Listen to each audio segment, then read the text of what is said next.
तो उस समय उन्होंने कहा कि आपसवादी बोले 11 हुमायूं रोड में जो दराज है उनके ऑफिस की उसमें से कुछ मिला है, तो वो कहिए तो इसका इस्तेमाल कर लें लिखने दिखाने के लिए। उनका क्या मिला बताइए भाई। तो उन्होंने कहा इसमें 5 लाख रुपए रखे हुए हैं, एक लिफाफे में लपटे हुए और उसमें जो एक बिल साथ में लगा हुआ है। किस चीज का बिल है? तो उनका बत्रा हॉस्पिटल का। कितने का बिल है? 5 लाख का। वो पेमेंट 5 लाख का बैंक से निकाल करके उस दिन बिल के साथ में रखा था, उसको दोपहर के बाद में बत्रा हॉस्पिटल में जाके जमा करना था।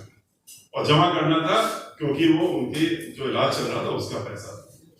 तो जब ये बात रही तो उन्होंने कहा, फिर 10 मिनट तक आपस में बातचीत होती रही। फिर बड़े जो उनके ऊपर के अधिकारी जो भी हो, उन्होंने कहा नहीं आप वो रुपया उठा लीजिए।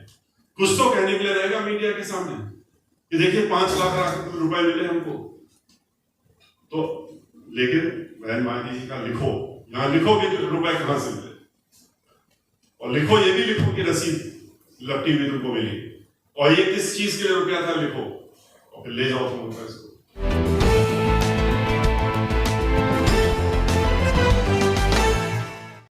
करके और स्वयं जो कुछ भी उनके पास है उसके तहत में अपनी क्षमता के हिसाब से, क्षमता से आगे बढ़ करके, और आज बहुजन समाज पार्टी और बहुजन समाज पार्टी की हमारी जो मुखिया है, हम सबकी नेता हैं बहन मायावती जी, उनकी बातों को लोगों के बीच में पहुंचाने का काम तो कर ही रहे हैं। और जो भ्रांतियां लोगों ने फैला रखी, जो गलत बातें लोग अपना उड़ाने का काम करते हैं, बताने का काम करते हैं, उसको आप लोग सही माने में, हम लोग तो जब मंच पे होते हैं, पार्लियामेंट में हुए, राज्यसभा में बोलने का मौका मिला, मीडिया के सामने मौका मिला, तब ये बात कह पाते हैं। पर आप तो दिन भर बैठे करते रहते हैं, आप तो हम लोगों से बहुत आगे हैं। हम लोग तो कभी कभी उस बात को करने का मौका ही नहीं मिलता। जब मौका मिलता है तो हम लोग करते हैं, लेकिन आपके पास तो वो ताकत आपने खुद अपनी बनाई। आज बहुत अच्छा लगा देख करके इतने नौजवान साथी, हमारे यंग साथी, और हमारी बेटियों से भी छोटी उम्र की हमारी जो यहाँ महिलाएं हैं, तो उनको देख करके कि किस जुनून के साथ में आप लोग इस काम को कर रहे हैं और लगे हुए हैं, जुड़े हुए हैं, और एक ही उद्देश्य से जुड़े हुए हैं, ये देख करके मुझे आज बहुत, और मैं जरूर यहाँ कल सुबह ही मुझे वापस जाना। आज मैं आप लोगों से मिलने के लिए आया था, और सुबह जा करके पहला काम जो हमारा होगा, जब हम कल बहन मायावती जी से मिलेंगे, तो आप सब लोगों की जो बातें हैं, आपने जो अपनी बात रखी है, उसको उनको शब्द बताने का काम करेंगे कि किस तरीके से आप लोग इस मिशन को बढ़ाने का काम करें। क्योंकि हम लोग क्या कहते हैं, बहुजन समाज पार्टी को एक राजनीतिक पार्टी तो है, बहुजन समाज पार्टी एक मिशन है, और मिशनरी काम के लिए सब लोग लगे हुए हैं। तो उस मिशन में खाली वही लोग नहीं लगे हैं जो लोग की पार्टी का कोई पद लिए हुए हैं या पार्टी के साथ में घूम रहे हैं। मिशन में तो आप लोगों का बहुत बड़ा योगदान है, और खास तौर से आजकल के युग में, आजकल जो मीडिया के माध्यम से, जो आज सोशल मीडिया खास तौर से, तो ये तो सबसे बड़ा अस्त्र है जो हम लोगों के ऊपर इस्तेमाल किया जाता है, जिसको जब देखिए तब जो ये बड़ी राजनीतिक पार्टियां हैं, हमारी नेशनल पार्टी है, हमारी नेशनल राजनीतिक पार्टी है, जो 6 नेशनल राजनीतिक पार्टियों में से बहुजन समाज पार्टी भी है। गर्व होता है ये कहते हुए भी और सोचते हुए भी, लेकिन जो बाकी राजनीतिक पार्टियों में हमें एक बड़ा भारी फर्क है। फर्क ये है कि वो तो उद्योगपतियों को पकड़ लेते हैं, उद्योगपति उनको पकड़ लेते हैं, और उसके बाद वो अरबों, लाखों, हजारों, करोड़ों रुपए उनकी जेब में डाल देते हैं। उसके बाद वो अपना उनका बाजा उठाते हैं। और मीडिया में खास तौर से आपने देखा, जितना भी मीडिया है किसी न किसी उद्योगपति के हाथ में, सारा मीडिया ज्यादातर उद्योगपतियों के हाथ में हो गया। तो उनकी भी तो मजबूरी है, उन्होंने पैसा दिया पार्टी को, उन पार्टियों को, तो पैसा जब दिया है तो वो अपना काम भी कराते हैं। और ये हमारी पार्टी की नेता जो बहन मायावती जी हैं, अपने हर भाषण में हमेशा कहती हैं, वो ये कहती है कि पैसा तो उनको देने के लिए बहुत से सभी लोग पूरे देश के उद्योगपति, हम तो जानते हैं किस तरीके से लोग आगे पीछे घूमते दिए, आप हमसे, हम ये करना चाहते हैं, हम देना चाहते हैं, लेकिन उसके पीछे छिपा हुआ उद्देश्य क्या है?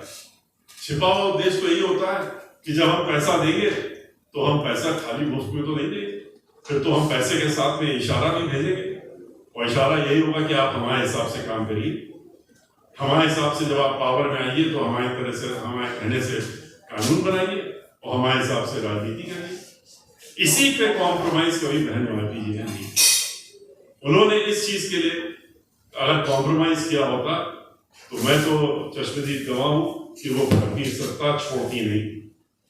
उन्होंने जब सत्ता छोड़ी थी 2003 में, तो हम तो साथ में थे, तो महाधिवक्ता थे उस समय उत्तर प्रदेश में और मौजूद थे, वहां पर भी मौजूद थे जब उनके ऊपर प्रेशर डाला जा रहा था, जब उनको ये कहा गया कि आप हमारे हिसाब से करिए, उनका ये तो हम नहीं कर सकते, हम अपने मिशन को नहीं छोड़ सकते, हम अपने समाज को नहीं छोड़ सकते, हम उन गरीबों, वंचितों, शोषितों जिनके लिए हमने पूरा जीवन अपना कुर्बान कर दिया है, उनको पीछे छोड़ करके और उसके बाद हम आपके इशारे पे नहीं चल सकते। तो उन्होंने क्या कहा? उन्होंने कहा कि अच्छा चलिए हम गठबंधन कर लेते हैं, आप गठबंधन कर लिया, आप 19 सीटों पे लड़ लीजिए। 15 सीटें पहले बोले, फिर बोले 19 सीटों पे लड़ लीजिए, बाकी में हम लड़ लेंगे पार्लियामेंट की। बहन माती जी ने कहा कि ये तो मैं कर ही नहीं सकती, गठबंधन का तो सवाल ही नहीं उठता कि मैं आपके साथ गठबंधन करूं। उनका आप लोगों को दिक्कत क्या? मुझे दिक्कत ये है कि आप हमारी तो हमारे हिसाब से आप नहीं चलती, आपका हर काम जो होता है वो जो आपकी सोच के हिसाब से, जो आप सोचती हैं उसी हिसाब से होता है, इसलिए हमको दिक्कत होती है। तो आप या तो हमारे साथ में गठबंधन करिए, या तो हमारी बातों मानिए, या हमारे इशारे पे चलिए, और नहीं तो जब वर्ड उन्होंने सुना, मैं तो वही 4-5 लोग थे, उनके नाम नहीं लूंगा, मैं मौजूद था, नहीं तो मैं तो फिर बहन मायावती जी से कोई इस तरह की बात नहीं तो करके कोशिश करे, तो वो शायद यही सबसे बड़ी गलती भूल जाएगा कि किससे बात कर रहा है।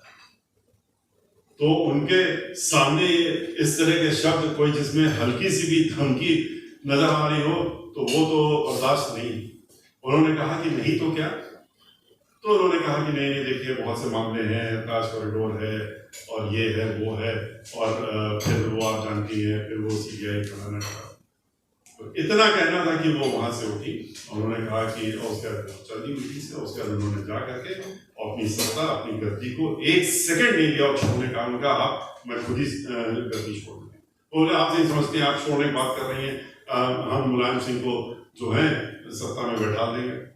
उन्होंने कहा मुलायम सिंह को बैठा दीजिए या उनके भी किसी और को लाके बैठा दीजिए, लेकिन हम इस तरीके से काम नहीं कर सकते। और उन्होंने जा करके, आप सब लोगों को मालूम है कि सितंबर के महीने में उन्होंने इस्तीफा दिया और गद्दी छोड़ने का काम। उसके बाद क्या हुआ वो भी आप लोगों को सब अच्छी तरीके से मालूम। वो लोग, उन्होंने जो धमकी दी थी वो कोई धमकी तो नहीं थी, ये उनको भी मालूम था, हम लोगों को मालूम था, बहन मायावती जी को मालूम था, लेकिन फिर भी उन्होंने कहा कि हम दबाव की राजनीति में नहीं आ सकते, जानते हैं कि ये कुछ ना कुछ करेंगे।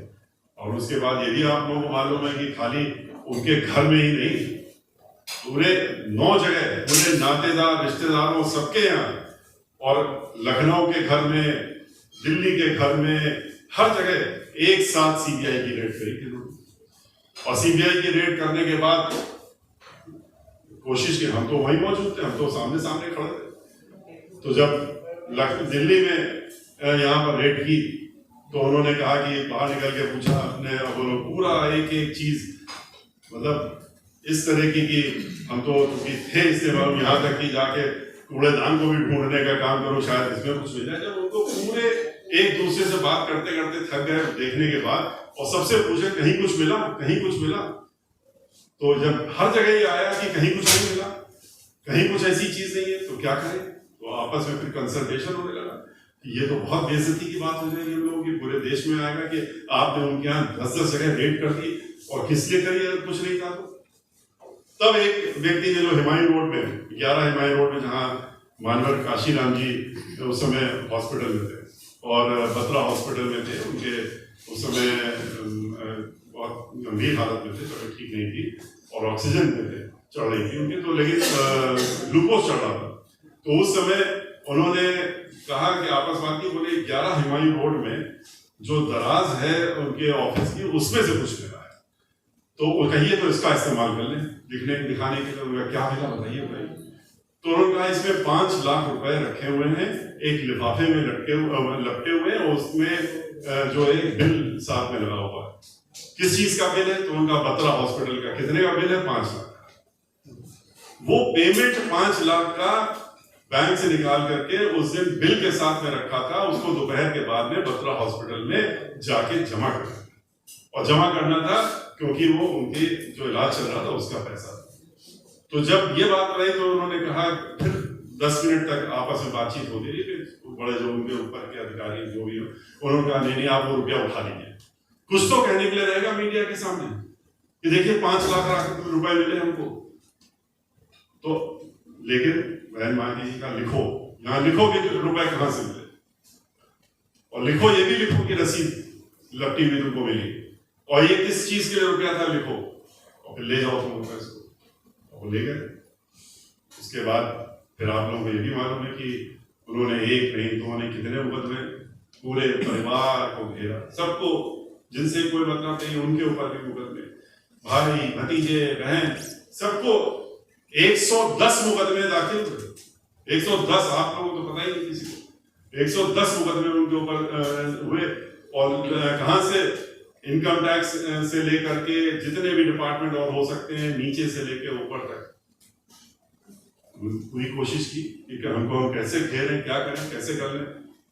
लेकिन ऊपर वाले की भी कृपा थी हम लोगों के ऊपर, हमारे ऊपर खास तौर से, कि वो 110 के 10 मुकदमे हम ही लड़ रहे थे उनकी तरफ से, और 110 में से 110 मुकदमों में उनको जीत मिली और एक नया पैसा का भी उनके ऊपर आज के रोज और उस समय से लेकर आज तक एक नया पैसे का भी उनके ऊपर इल्जाम इस बात का कहीं रिकॉर्ड में नहीं है कि ये उनके पास गलत पैसा था।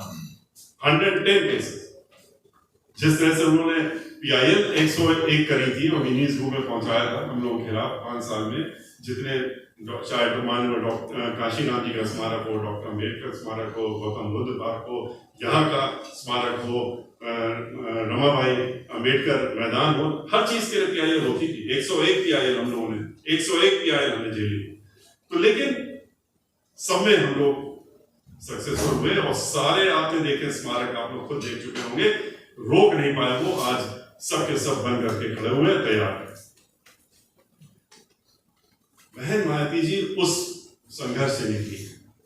जो संघर्ष उन्होंने पहले किया वो अलग है, और जिस समय उन्होंने बैंक से ये पैसा 5 लाख रुपए जो उनके पास था उठा के ले गए, तो बैंक सीज किया था, बैंक के सारे अकाउंट सीज कर दिए, जबकि उनको ये मालूम था कि बैंकों में जो रुपया था वो तो बैंक में रिकॉर्ड में, और उनकी सैलरी, उनका उसका वो पैसा, एक एक पैसे का हिसाब। वही तो बाद में सुप्रीम कोर्ट ने कहा आखिर में, जो आखिरी मुकदमा आपने वहां से पढ़ा, उन्होंने कहा कि ये कैसी FIR थी, किस तरह की FIR थी, किस लिए की गई, जब एक एक चीज बिल्कुल सामने, अक्षर पैसा एक एक सामने लिखा हुआ है और उसमें आपने इतने मुकदमे कर दिए। लेकिन कर दिए क्योंकि हमको परेशान करना था, तंग करना था। वो तो सोचते थे इसके बाद हम इनको बर्बाद कर देंगे। माननीय काशीनाथ जी बीमार है, ये कैसे आगे बढ़ेंगे, कैसे मिशन को आगे बढ़ाएंगे। उद्देश्य तो सिर्फ यही था पीछे मन में, लेकिन हम लोग भी तैयार थे इनके इस वार के लिए। अगर इस वार के लिए तैयार नहीं होते तो शायद वो हम लोगों को परेशान कर ही देते। पर उच्च न्यायालय से लेके सर्वोच्च न्यायालय तक हर चीज का मुकदमा लड़ने के बाद उस लेवल तक मुकदमे लड़े हम लोगों ने। जब मानवर काशी राम जी का देहांत हो गया, स्वर्गवास हो गया, उनका शरीर पार्टी के कार्यालय में यहां पर रखा हुआ था, और वहां पर क्या हो रहा था, वहां मुकदमेबाजी हो रही थी। हम उनके साथ में, हम उसी दिन उनके परिवार के कुछ लोगों को लेकर के, और अपने ही आपके ही समाज में से लखनऊ में जो MLA कई बार रह चुके, मंत्री भी थे इसमें समाजवादी पार्टी के उस समय, सब जो क्या नाम उनका, तो इतने बड़े नेता थे, अब तो हम नाम भी, अमर सिंह जी, जहाँ से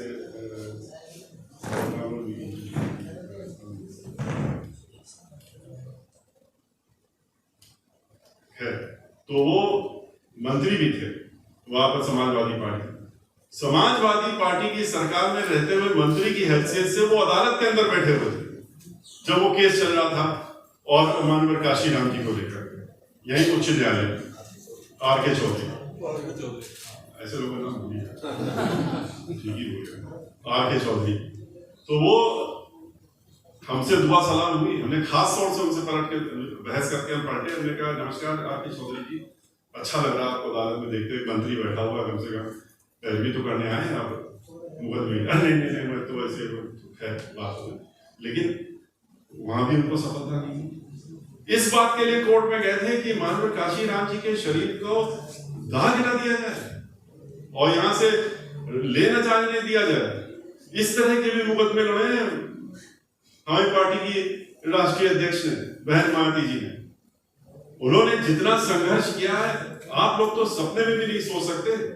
हमने तो स्वयं अपनी आंखों के सामने देखा कि कौन कौन से बैंक के जब पैसे सीज कर लिए थे, उन्होंने पूरी बैंकों के सारे रुपए सीज कर लिए, कहा था अब तो क्या, अब तो घर का खर्चा भी नहीं चल सकता, तो कुछ लाखों में रुपए थे। लेकिन वो भूल गए थे कि अगर जिस बार 2014 में जब हमारी एक भी पार्टी पार्लियामेंट में एक भी सीट नहीं मिली थी, तब भी 2,62,00,000 वोट मिले थे बहुजन समाज पार्टी को। तो इतने अनुयायी जिसके हों, उनको जब सबको मालूम पड़ा पूरे देश में कि उनका बैंक अकाउंट सीज कर दिया गया और मानवर काशी राम जी अस्पताल में और उनके पास एक नया पैसा नहीं छोड़ा गया, तो लोगों ने, मैंने ये तो बहुत छोटा कमरा, इस तरह के 10 कमरों में हलफनामे के साथ में लोगों ने पूरे देश से रुपए भेजे थे और चेकों के माध्यम से, और माननीय बहन मायावती जी के नाम से ये रुपए ले गए, हम कॉन्ट्रीब्यूशन, छोटा सा कॉन्ट्रीब्यूशन 10 रुपए, किसी 20 रुपए, बहन मायावती का ये क्या तुम लोग कर, उनका नहीं, ये हम लोग भेज रहे हैं। उन्होंने तो 5-10 लाख रुपए सीज किए थे, 15 करोड़ रुपए तो 15 दिन के अंदर आ गए अकाउंट में। उन्होंने कहा ये रुपया कहां से आ गया, हमने कहा आइए इसको भी चेक कर लीजिए, उसका भी मुकदमा चला। फिर इनकम टैक्स वालों ने नोटिस दी, हमने भी कागज सब संभाल के रखे थे, हमने 5 ट्रकों में ये जो हलफनामे आए थे और उसमें सब चीजें थी कि कहां कौन से एड्रेस कौन से अकाउंट से भेज दिए इनकम टैक्स डिपार्टमेंट। वहां हल्ला मच गया, साहब ये क्या सामान आ गया, इसको कहां ले जाएंगे। हमने कहा आपने नोटिस दी, कैसे आया, हमने भेज दिया, संभालिए, आप जिम्मेदारी संभालिए, मेरे पास कोई गोडाउन है नहीं, इसके तो पूरी बिल्डिंग इनकम टैक्स ही चाहिए होगी। हमने कहा अभी तो आधे आए, 1/4 आए, जो बाकी आ रहे हैं वो भी आपको भेजेंगे। तो लेकिन देखिए, जब जिसके पीछे, जिसने अपना पूरा जीवन इसी चीज में लगा दिया हो, तो उनके साथ में जो लोग हैं उन्होंने तो देखा संघर्ष करते हुए। उन्होंने तो उस समय संघर्ष किया जबकि आप लोग बहुत छोटे रहे होंगे, वोट नहीं डाल सकता, वोट डालने के लिए घर से नहीं निकल सकते। और वो यहाँ पर जहां पर जिस जगह पे था कि अगर वोट डालने के लिए घर का दरवाजा भी खोला तो मार दिए जाओगे, वो खुद निकल करके और पैदल चल करके गई, चलो हम वो चलते हैं, देखते हैं कौन रोकता है। लेकिन जैसे जो चल रही थी, सैकड़ों संख्या में लोग उनके साथ में, कोई लाठी लेके कोई डंडा लेके सब निकल पड़े, देखते कैसे बहन जी सामने निकली तो हम भी साथ में खड़े, कौन छू सकता है। तो वो सब मंजर करते हुए वो आज यहाँ पर पहुंची। लेकिन लोगों को परेशानी क्या है, जो ये लोग हैं, जो भारतीय जनता पार्टी हो, चाहे समाजवादी पार्टी हो, चाहे कांग्रेस पार्टी हो, कांग्रेस पार्टी तो आप लोगों को अच्छी तरह मालूम है कि उनका तो काम ही धोखा देने का रहा। अगर ये ना होता तो डॉक्टर बाबा साहब अम्बेडकर कांग्रेस पार्टी को कभी भी उन्होंने उनको मेंबर ऑफ पार्लियामेंट नहीं बनने दिया। सब तो आप लोगों को मालूम ही है, बताने की जरूरत नहीं, इतिहास तो आपको सब पता ही है। लेकिन आज जब दौर है उसमें हम लोगों को जरूरत क्या है, हम लोगों को जरूरत यह है कि हम लोग एक साथ इकट्ठा एकजुट हो। और जिस तरह से अभी मिशन को लेकर के और राहुल जी ने गीत गाया, तो इसको लेकर के आप लोगों के अंदर जब कभी ये हमको, हमारे ऐसे लोगों खास तौर से ये देखने को मिलता है कि आपस में भी कुछ बंटवारा हो रहा है, आपस में भी लोग इधर उधर हो रहे हैं, बहुत अजीब सा लगता है कि हम लोग भी तो लगे हैं, तो हम तो अकेले ही लगे, पूरा परिवार लग गया, जबकि किसी को कोई मतलब नहीं राजनीति से। उनको ये नहीं है कि हमारी पत्नी को कोई चुनाव लड़ना है, हमारे वकील को लड़ना है, लेकिन ये कि सिर्फ इसलिए कि बहन मायावती जी को 5वीं बार उत्तर प्रदेश का मुख्यमंत्री बनाना। क्यों बनाना? क्योंकि हमने उनकी सोच, उनका तरीका और उनका काम करने का तरीका बहुत नजदीक से देखा है। शायद ही आप लोगों में से किसी ने इतने नजदीक से देखा हो जितना हमको मौका मिला है, इतने नजदीक से देखा। और चाहे महाधिवक्ता के रूप में ना हो, चाहे उसके बाद रहे, हमने तो बहुत नजदीक से देखा। और किस तरह से उन्होंने संघर्ष किया, किस तरह से उन्होंने संघर्ष को किया, वो भी हमने देखा। आप लोग कह रहे हैं कि अभी बहुत खुशी हुई सब मिला के, अभी रामजी गौतम जी ने भी कहा कि अगर सब इकट्ठा हो जाए तो 70-80 लाख तो आप लोग पहुंच जाएंगे लोगों के बीच में, लोग आसानी से। ये मिशन, ये ध्येय नहीं होना चाहिए। ये अगर हमने सोचा कि हम आप लोगों के लिए खास तौर से कि हम 70 लाख के बीच में पहुंच जाए या 50 लाख पहुंच जाए या थोड़ा और आगे पहुंच जाए, इससे कैसे काम चलेगा हमारा? 2 करोड़ तो वोट हमको पिछली बार, 1,92,00,000 वोट तो हमको पिछली बार पड़े थे। हम 2012 में जब हारे थे तो आधे ही % से तो हारे थे, क्योंकि 1% हमारा वोट कम था समाजवादी पार्टी से, और आधा हमें और मिल जाता, हम बराबर होते। तो और 135 सीटें से ज्यादा तो करीब बहुत थोड़े वोटों से हारे थे। 4,000 वोट से तो ये आप यहाँ बगल बैठे हैं नकुल दुबे जी हारे थे। तो इस तरीके से 90,000 वोट पा करके भी 4,000 वोट से हार गए। इस तरह से कितनी सीटें हम हारे? नहीं तो 2012 में सरकार तो हमारी ही बनती, लेकिन थोड़ा सा लोग अपना कि अब तो सरकार बन गई है, अब तो क्या है और अब कोई दिक्कत नहीं है, तो लोग अपना इधर उधर भटक गए, उसका नतीजा भी निकला। लेकिन हम लोग पास फिर भी 2 करोड़ अगर वोटर हैं जो कि आगे बढ़ाना है हमको। आज कितना 25 करोड़ की तो संख्या है उत्तर प्रदेश में, और अगर आप 22% से भी ले लीजिए, 24% लीजिए अगर आप, तो कितने आप लोग होते हैं? हम कहते हैं कि आप जोड़ लीजिए, खुद ही जोड़ लीजिए। तो 5 करोड़ 6 करोड़ जहां पर आबादी हो, 6 करोड़ तो दुनिया में बहुत सारे देश हैं जहां टोटल मिला के 6 करोड़ तो बहुत, कई यूरोप में चले जो नहीं मिलेंगे। तो आप तो 6 करोड़ खुद हैं अपने आप में। आप औरों को अगर छोड़ें, अपने आप में भी देखें, तो आपको तो 6 करोड़ के बीच में पहुंचना चाहिए। अच्छा, मान लीजिए उसमें से आधे छोटे हैं, बच्चे हैं, लेकिन अब कोई बच्चा नहीं ले गया। 10 साल के बाद हमारी जो ग्रैंड चिल्ड्रन है, 9-10 साल की जो हमारी ग्रैंड डॉटर है, वो तो मोबाइल लेके हमको सिखाती, ये देखो आप ये नहीं देख रहे, ये देखिए, ठीक है इसमें। तो कोई बच्चा नहीं लेगा मोबाइल के मामले में और सोशल मीडिया के मामले में। तो अब सोशल मीडिया के माध्यम से जो अस्त्र आपके पास है, उस अस्त्र को कैसे आप इसको फैलाएं, कैसे 50 लाख या 7 लाख में सीमित ना करें। क्यों ना ये हरेक के हाथ में पहुंचे, क्यों ना ये हरेक के पास पहुंचे आपका मैसेज। इस पे आपको बैठ के सोचने की जरूरत है, इस पे आपको ध्यान देने की जरूरत है कि हम इसको, अगर 5 करोड़ लोग हैं तो 2.5 करोड़ के पास, 3 करोड़ के पास इसको कैसे पहुंचाएं। 2 करोड़ हमारे वोटर हैं, हम इसको कैसे 4 करोड़ पहुंचाएं, इस पे हम लोग सोचते रहते हैं दिन भर। आपको भी ये सोचना चाहिए कि हरेक के पास हम इस सोशल मीडिया के माध्यम से बहन मायावती जी की बात, बीएसपी की बात कैसे पहुंचाएं। लोग हम विकास की बात करते हैं, कौन लोग करता है विकास? किसने विकास किया? शासन की बात करते हैं, किसने शासन? हर 2 घंटे में एक महिला का रेप होता है, ये शासन? ये क्या यही हम लोगों ने मान लेंगे कि ये बड़ा अच्छा शासन चल रहा है? और जहां तक सवाल उठता है बच्चों का, इनका, जितने आज के रोज जितना ये लोग परेशान हैं, जितना आज बेरोजगारी हो रही है, खाली आप लोगों के बीच बेरोजगारी नहीं है, बेरोजगारी पूरे उत्तर प्रदेश में हर तरफ है। किसी भी समाज, किसी भी जात का हो, रिजर्वेशन की तो बात ही खत्म कर दी इन्होंने। लॉ कहीं पे अरे रिजर्वेशन वाले ये लोग तो रिजर्वेशन, अरे रिजर्वेशन की बात कहां रहेगी जब नौकरी नहीं है? नौकरी नहीं तो रिजर्वेशन किस चीज का? 50% जो अनरिजर्व थे उनको तो नौकरी मिलती थी पहले, अब उनकी नौकरी उनसे पूछिए कहां गई नौकरी उनकी। तो अब तो नौकरी ही खत्म कर दी, जब प्राइवेटाइजेशन कर दिया, सब हाथों में बेच दिया, लोगों को उठा करके जमीन भी बेच दी, आसमान भी बेच दिया, तेल भी बेच दिया, रेल भी बेच दिया, बचा क्या? जितना भी जहां जहां नौकरियां होती थी, हाथ में आती थी, तो सब बिक गई। तो कहां से रोजगार मिलेगा? बहन मायावती जी की जब सरकार थी तो रोजगार था, क्योंकि चारों तरफ डेवलपमेंट था, चारों तरफ काम था, लोगों को पता ही नहीं कि कितना काम किया। मैं जरूर भेजूंगा आपके पास, मैं अभी तैयार कर रहा हूं, मैं आपको एक भेज दूंगा कि आप लोगों के सब जितने लोग यहाँ मौजूद हैं और आपके ग्रुप के सब लोगों को पता तो लगे एक तरफ से कि क्या किया बहन मायावती जी ने 5 साल के अंदर में। उसका अगर एक मिनी स्क्यूल भी 5% भी कोई दिखा दे किसी भी सरकार से, पहले या बाद में, कि मैंने भी तो किया था या मैंने किया है, तो हम जो कहेंगे वो मान जाएंगे।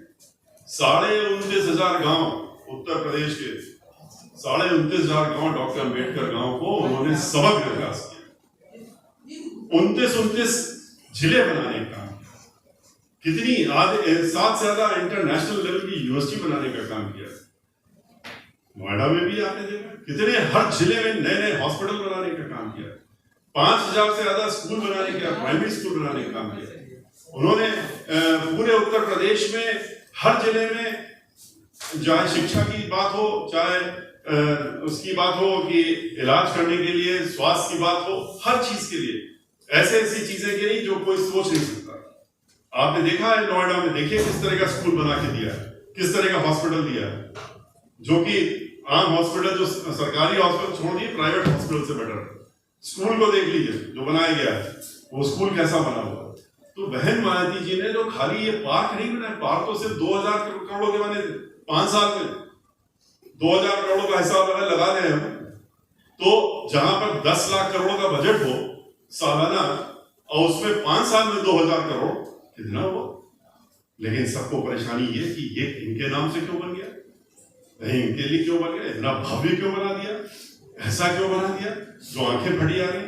हम तो गए थे वॉशिंगटन देखने, अब्राहम लिंकन का बड़ा सा, पूरी दुनिया के लोग आते हैं देखने, वहां देख के 10 मिनट के बाद हम, हमारे जो दोनों भाई वहां अमेरिका में रहते हैं, उनसे कहा चलो यहाँ से, बोले क्यों, क्या हो गया?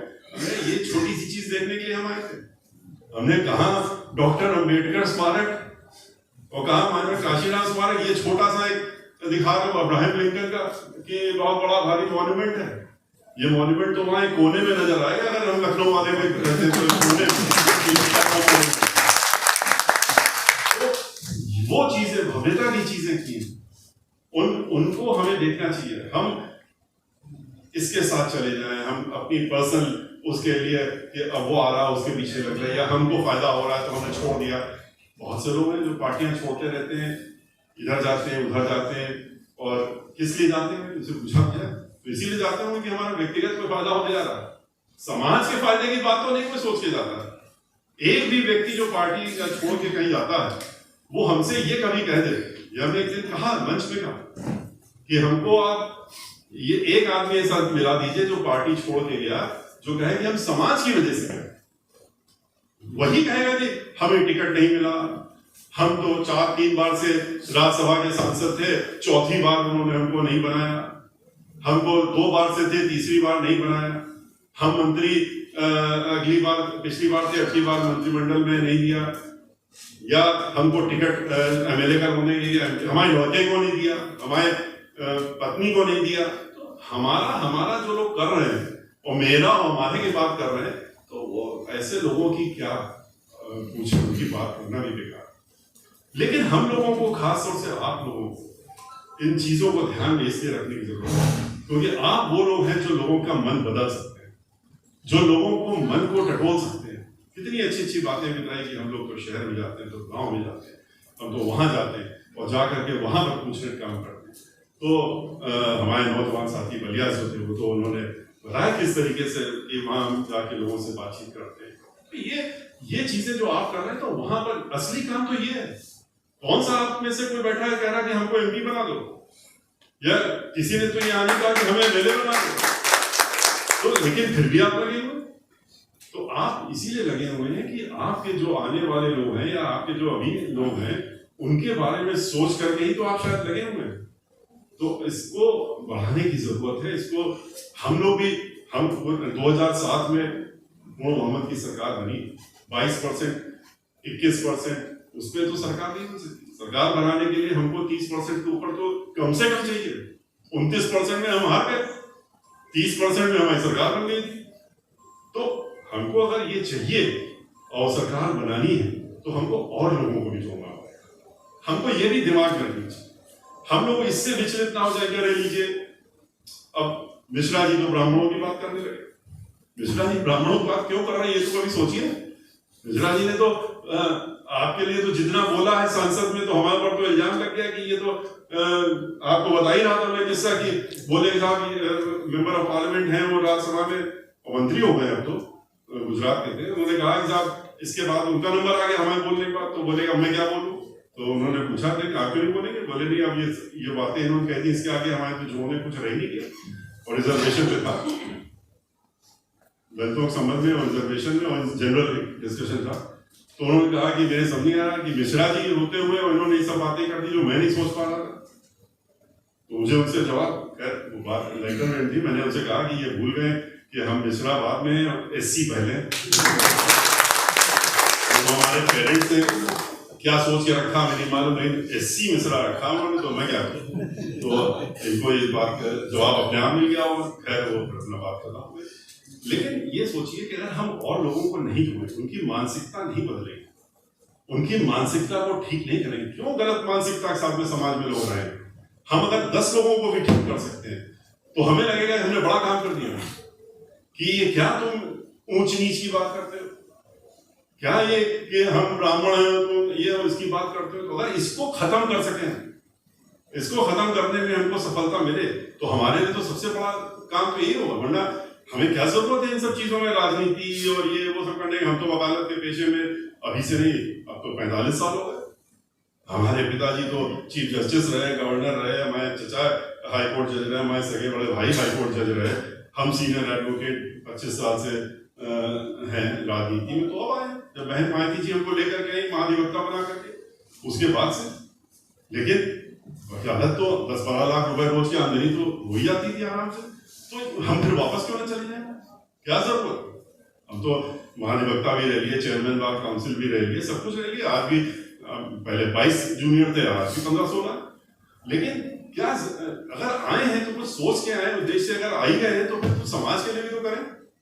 और खुशी हमको होती है जब हमने देखा कि 2007 में 5 से 7 के बीच में पूरे प्रदेश में घूमे तो मानसिकता बदली, भाईचारा बना, उसका नया नाम पूरे देश में पहली बार पड़ा सोशल इंजीनियरिंग। कहाँ था सोशल इंजीनियरिंग बात, उसी से तो सोशल इंजीनियरिंग पैदा हुई।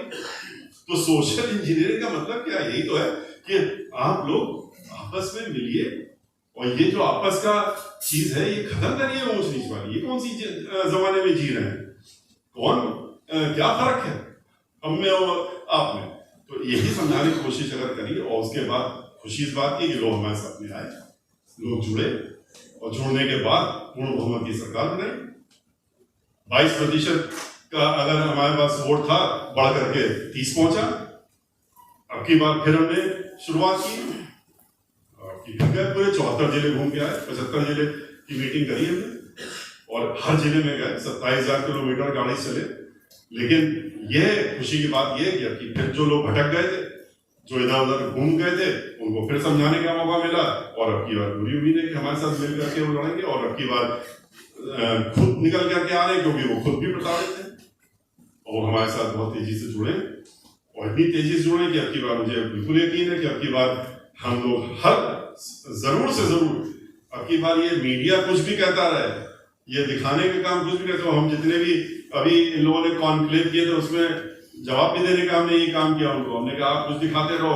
अब की बार पूर्ण बहुमत की सरकार बहन मायावती जी की 2007 से ज्यादा और वो मुख्यमंत्री उत्तर प्रदेश की बनेगी। तो इसी के साथ में मैं बहुत ज्यादा वक्त नहीं हूँ कि कुछ लोग और भी वेट कर रहे हैं और राहुल जी बार बार इशारा भी कर रहे हैं कि जो है इसको आगे के लिए दूसरे लोगों के लिए करिए। लेकिन ये कि मैं आपसे फिर ये अनुरोध करूंगा कि आपका हमने बहुत ज्यादा कुछ आप लोगों को लगता है। इस वीडियो में कही गई सभी बातें वक्ता की अपनी राय है, जिसकी पुष्टि हम या हमारा चैनल नेशन टाइम नहीं करता।